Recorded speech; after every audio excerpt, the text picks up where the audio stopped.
Nice Micro Monday. Do you own the software you use? Well, the short answer is of course no, as we discussed in the video last week, but this time I wanted to do a little more detailed arguments on the topic.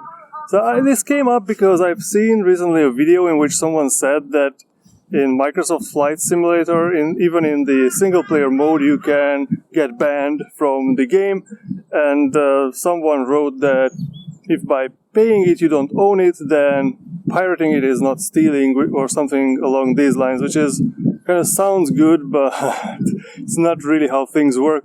I mean, if you ever rented someone, you pay money for borrowing something. You don't own a rental car, but that is not a reason enough for you to be able to just steal it for no money. And of course, when it comes to software, things are a little more difficult. So when you buy something like a manufactured good, something like a hammer, for example, then you just own it and you do whatever you want with it.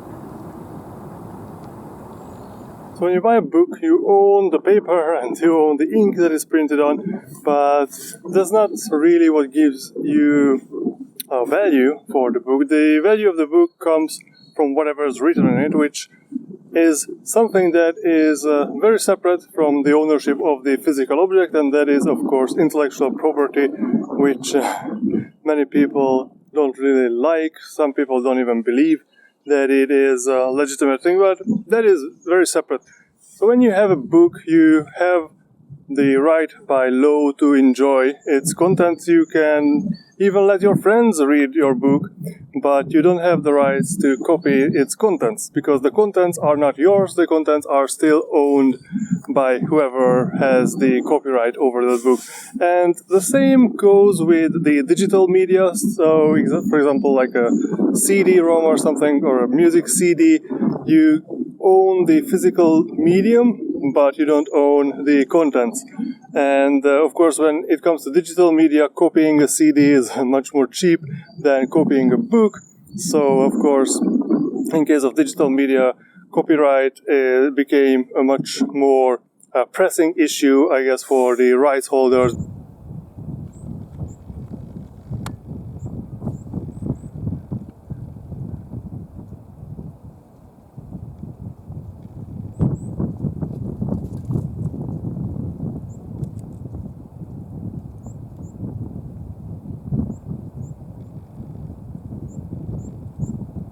In the case of books and like CDs, usually it's quite obvious what you are allowed and not allowed to do with it. So you are allowed to read a book, you are allowed to listen to the music.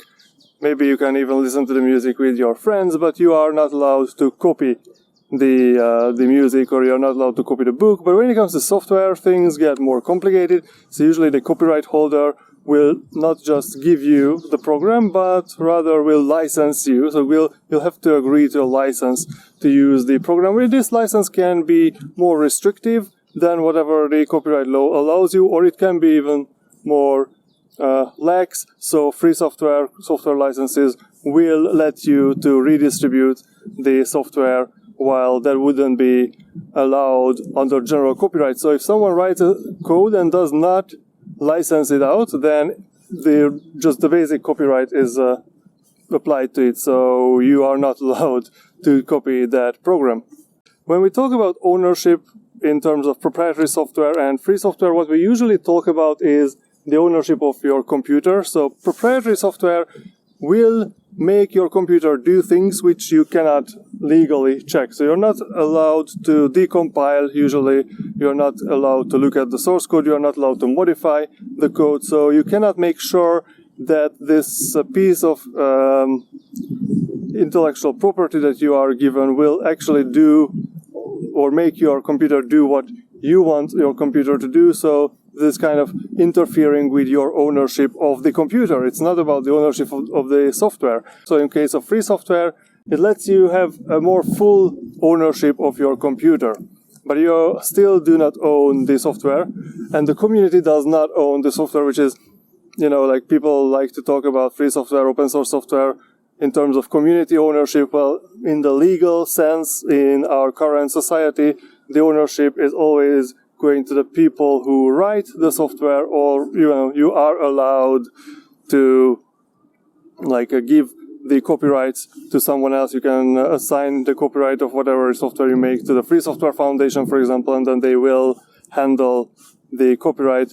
And of course, the copyright holder can license out the software, so you can change your license between different free software licenses. You can change your free software license to a proprietary license if all the copyright holders of the code base agree to it.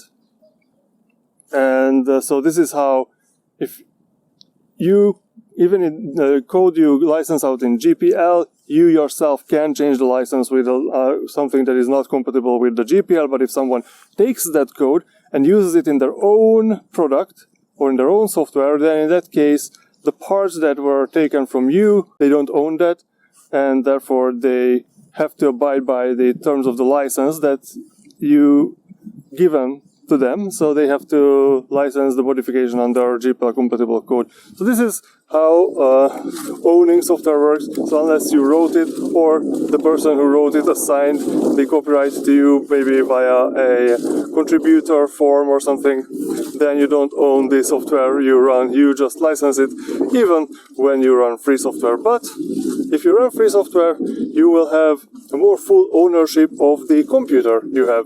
So I think this is an important distinction, but if you have a different opinion, you can always leave that down below in the comment section. Give me a like or subscribe to the channel if you enjoyed what you've seen, and I will see you next time. Bye bye.